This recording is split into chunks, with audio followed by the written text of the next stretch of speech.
Anak pengusaha Riza Khalid, Muhammad Keri Adrianto Riza, dan 4 tersangka lainnya menjalani sidang perdana kasus dugaan korupsi tata kelola minyak mentah dan produk kilang di PT Pertamina.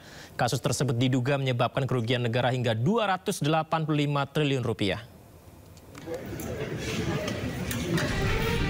Anak pengusaha Riza Khalid sekaligus beneficial owner PT Navigator Khatulistiwa Muhammad Keri Adrianto Riza tiba di Pengadilan Tipikor pada Pengadilan Negeri Jakarta Pusat Senin pagi.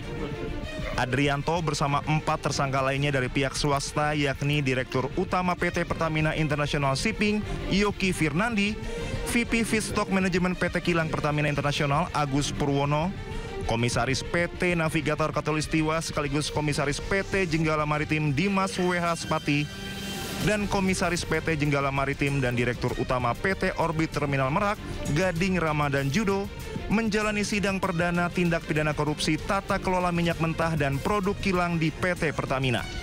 Sidang perdana ini beragendakan pembacaan dakwaan jaksa penuntut umum terkait tindak pidana korupsi yang diperbuat dan dilakukan para terdakwa di klaster swasta yang diduga menyebabkan kerugian negara mencapai 285 triliun rupiah. Kejaksaan Agung sudah menetapkan 18 tersangka dalam perkara ini.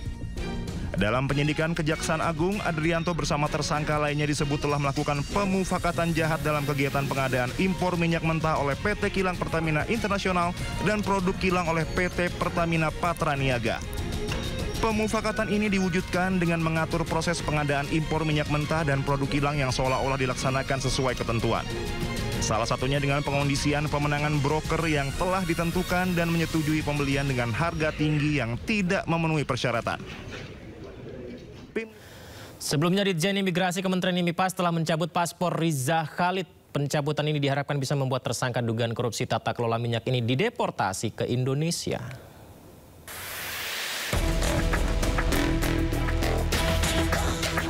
Paspor Riza Khalid dan Yuristan telah dicabut sejak bulan Juli 2025.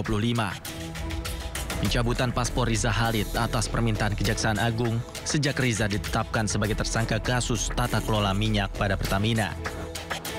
Pencabutan paspor itu dilakukan melalui sistem untuk membatasi ruang gerak Riza Khalid yang saat ini diduga berada di Malaysia. Imigrasi juga telah berkirim surat pada Ditjen Imigrasi Malaysia untuk menyampaikan pencabutan paspor Riza Khalid. Tetapi kami sudah bersurat kepada Direktorat Jenderal Imigrasi Malaysia untuk menyampaikan kepada mereka bahwa ataupun memberitahukan kepada mereka bahwa paspor MRC sudah dilakukan pencabutan secara kesisteman. Untuk itu diminta kepada mereka menyampaikan apabila memang MRC ada di Malaysia. Dengan pencabutan paspor ini, Riza Khalid bisa kapan saja dideportasi kembali ke Indonesia jika melewati batas izin tinggal. Hal itu akan memudahkan aparat penegak hukum untuk menangkap Riza Khalid. Tim Liputan iNews melaporkan.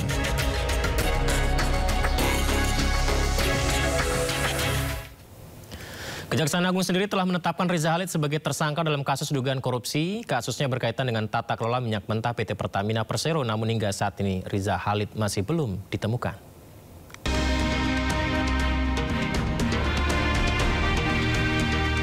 Kejaksaan Agung menetapkan Muhammad Riza Khalid sebagai tersangka dalam kasus dugaan korupsi. Kasusnya berkaitan dengan tata kelola minyak mentah PT Pertamina Persero dan kontraktor kontrak kerjasama selama periode 2018-2023. Kerugian negara diperkirakan mencapai 285 triliun rupiah. Riza Khalid telah lama dikenal sebagai pemain utama dalam bisnis migas di Indonesia. Julukannya sebagai saudagar minyak kerap melekat karena perannya signifikan dalam mengendalikan impor minyak untuk memenuhi kebutuhan energi nasional. Diperkirakan nilai transaksi bisnis minyak yang dikelolanya mencapai 30 miliar dolar per tahun atau 450 triliun rupiah per tahun. Namun, seiring berjalannya penyidikan, Kejagung menyita sejumlah aset milik Riza Khalid dan anaknya. Di Pulau Merak, Kota Cilegon, Banten, penyidik menyegel aset milik PT Orbit Terminal Merak yang mencakup seluas lahan 31.000 meter persegi serta lahan tambahan 190.000 meter persegi. Area terdiri dari 21 tangki penampungan minyak, 2 dermaga kapal, dan sebuah stasiun pengisian bahan bakar. Selain itu, rumah pribadi Riza Khalid di kawasan elit Jakarta juga turut digeledah. Jika memang telah menjadi tersangka, lantas kemana Riza Khalid sekarang? Pra-peradilan mantan Mendikbudristek Nadiem Makarim ditolak oleh Hakim Pengadilan Negeri Jakarta Selatan. Nadiem Makarim mengajukan pra-peradilan atas penetapannya sebagai tersangka kasus korupsi pengadaan laptop. Mengadili, 1. menolak permohonan pra-peradilan pemohon, 2. membebankan kepada pemohon untuk membayar biaya perkara sejumlah nihil. Demikianlah diputuskan pada hari Senin tanggal 13 Oktober 2025 oleh Ketut Darmawan SH, Hakim Pra-Peradilan pada Pengadilan Negeri Jakarta Selatan. Pra-peradilan mantan Mendikbudristek Nadiem Makarim ditolak Hakim Tunggal Pengadilan Negeri Jakarta Selatan. Sidang terkait sah atau tidaknya penetapan tersangka Nadiem Makarim dipimpin Hakim Tunggal I. Ketut Darmawan. Darmawan menilai penetapan tersangka terhadap Nadiem Makarim telah sesuai prosedur dan sah menurut hukum yang berlaku. Terkait penolakan pra-peradilan tersebut, kuasa hukum Nadiem menyebut pihak Nadiem akan mempersiapkan beberapa alat bukti yang bisa meringankan Nadiem di pokok perkara nanti. Sekali lagi bahwa proses peradilan ini baru membuktikan administrasi daripada penetapan tersangka, sebagaimana tadi juga sudah ditetapkan. Nah, dengan demikian maka kami sebagai penasihat hukum Pak Nadiem akan mempersiapkan alat-alat bukti yang tentunya akan memberikan pembuktian secara substansial nantinya di dalam pemeriksaan pokok perkara. Sementara itu, keluarga Nadiem Makarim yang hadir dalam sidang menyebut akan menjalani proses hukum yang berlaku meski mereka tahu Nadiem adalah pribadi yang jujur dalam pekerjaannya. Mesti ngomong apa saya? Hasil peradilan ini hasil keputusan ini tentu saja sangat menyedihkan, mematahkan hati kami sebagai orang tua Nadiem ya.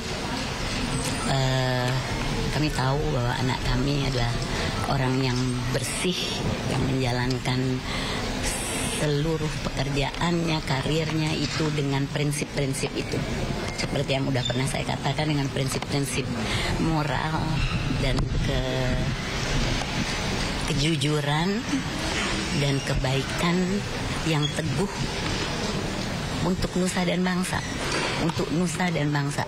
Kita sedih dan nggak mengerti mengapa ini semua bisa terjadi. Tapi setelah mengatakan itu, ya udah, sekarang kita hadapi perjuangan ke depan yang pasti masih panjang, nggak mungkin kan. Tapi saya tahu bahwa anak saya anak yang jujur dan dia akan berjuang dan dia akan mengungkapkan kejujurannya itu. Sebelumnya, Nadiem Makarim ditetapkan sebagai tersangka dalam kasus pengadaan 1,2 juta unit laptop untuk sekolah dalam pendidikan berbasis daring ketika pandemi COVID-19 dengan anggaran mencapai 9,3 triliun rupiah pada tanggal 4 September 2025 lalu.